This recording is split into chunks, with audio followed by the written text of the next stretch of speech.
Part 3 of lesson 38, we're talking about logarithms.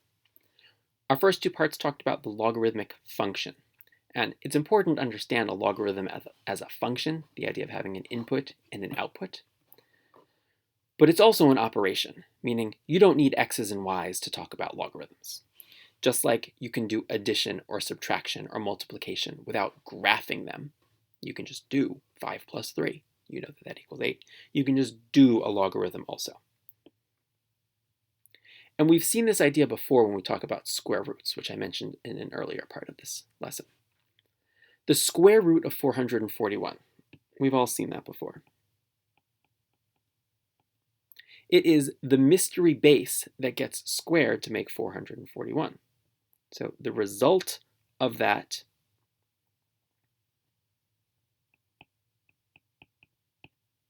logarithm is the mystery base, the number that has to be squared to make 441, which, by the way, happens to be 21.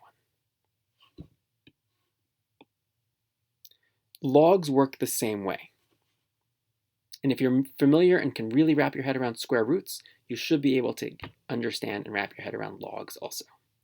So the log base 3 of 729 is the mystery exponent that's needed to make 3 become 729. So, I'm sorry, log base 3. And remember, the base we indicate by writing in small letters. It's called subscript underneath the log, or next to the log. And then the 729, which we'll talk about more, is called the argument of the log. The number that you put into the log is called the argument, just like the number you put into the square root is called the radicand.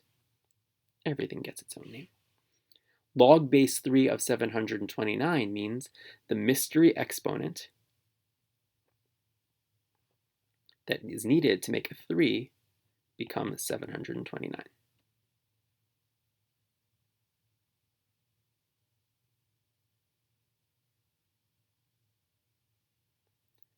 It happens to be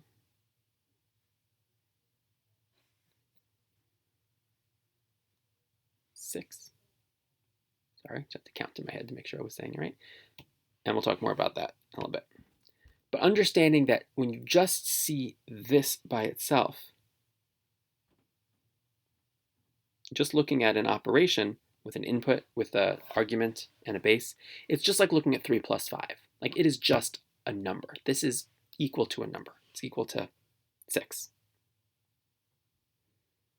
So just like when we say the square root of 441, we just say, well, that's equal to 21, because that is the mystery number that we're talking about. When we write log base 3 of 729, that is equal to 6. And what you need to be able to do is remember some of these logarithms very quickly off the top of your head. And when we find it, what we're looking for is that missing exponent. So I'm going to get rid of all of this.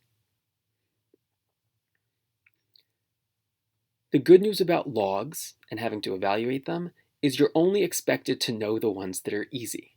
It's not like multiplication, where if I give you 343 times 8,907, if I really needed you to, I could make you do that by hand. Logs aren't quite like that. You only need to know the ones that you have to know off the top of your head, like the ones you can recognize quickly. Like log base 2 of 4 is the exponent that it takes to make a 2 become a 4. Well, since 2 squared is 4, log base 2 of 4 is equal to 2. And this entire column fits that pattern. In every one of these columns, the argument is the square of the base, which means the log is 2. The exponent that's missing there is 2. 4 squared is 16, log base 4 of 16 is 2. 5 squared is 25, log base 5 of 25 is 2. All of these are 2. And in fact, that's going to be the case anytime you try and take the log of any base of the square of that base, you just get 2. So those you should remember a bunch of. You should be able to recognize pretty quickly if you see log base 11 of 121, or log base 15 of 225, because you're supposed to know a good number of perfect squares. But you don't need to know that many perfect cubes or fourths or anything like that. So the list gets smaller and smaller. You should recognize quickly that log base 2 of 8 is 3, because 2 to the third is 8, and 3 to the third is 27, and 4 to the third is 64. You don't really have to memorize much past that. Like, if you can remember the next couple, great. If not, it's not the end of the world. I will say log base 10 of 1,000 you should be able to get pretty quickly. And so the log base anything of that number to the third is always going to be 3. It is important that those have to be the same number. Okay. And then we've got our perfect fourths. 2 to the fourth is 16, so log base 2 of 16 is 4. 3 to the fourth is 81, so log base 3 of 81 is 4. This one's I don't know if it was a trick or I just messed up, but log base 4 of 64, we already did that one, that's 3. What I probably meant to put there is log base 4 of 256, because that's 4 to the fourth. It would be 4. Log base 10 of 10,000 is 4. Okay. Hopefully you're noticing the patterns that are here. Log base 2 of 1, the exponent that makes a 2 become a 1, which sounds a little bit backwards. Wait, how does a 2 become a 1? But remember, anything raised to the 0 power is 1. So it doesn't really matter what that base is. The log of 1 is always going to be 0. Log base 3 of 1, log base 4 of 1, log base 10 of 1, log base anything of 1 is always going to be 0.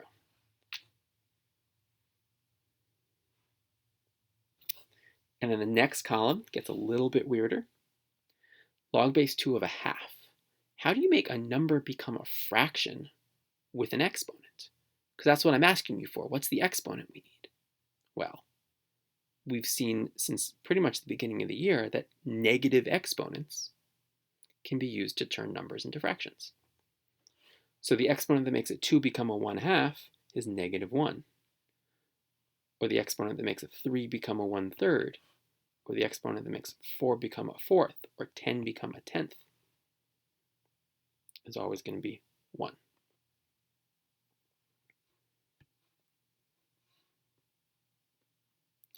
I'm going to add one more to this, just to make you realize doesn't always have to be -1. Log base 3 of 1/9. Remember, we can make exponents have we can make bases have bigger denominators if we raise them to a bigger negative power. So log base 3 of 1/9 would be -2.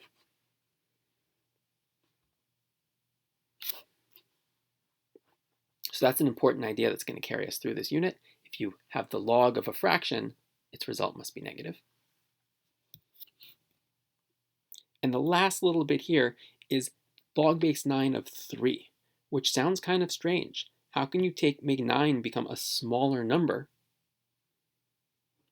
with an exponent? Well,